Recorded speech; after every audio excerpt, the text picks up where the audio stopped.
আসসালামু আলাইকুম প্রিয় দর্শক ভাই বন্ধুরা,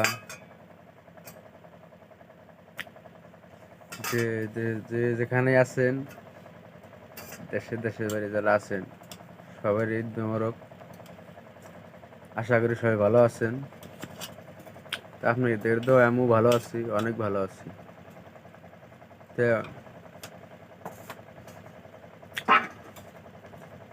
কালকে বছরকার দিন একটা, আশা করি সবাই নামাজ পড়বেন, ঈদগাঁও যায় সবে আত্মীয় স্বজনের বাড়িতে যাবেন।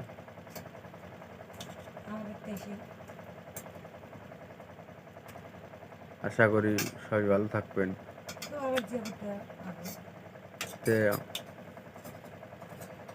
মনে যদি ধরে সবে কিছু না মনে করেন, আসবেন আমার বাড়ি তারাঙ্গাপুর। তো সবেরই দাওয়াত ঈদ উপলক্ষে। খাওয়াটা সবের বাড়িতে খাবেন,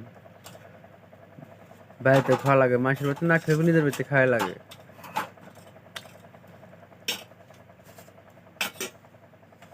যাদের বাবা মা আছে সবাই নিয়ে একসাথে চলবেন, এই কামনা করি। ঈদ মুবারক।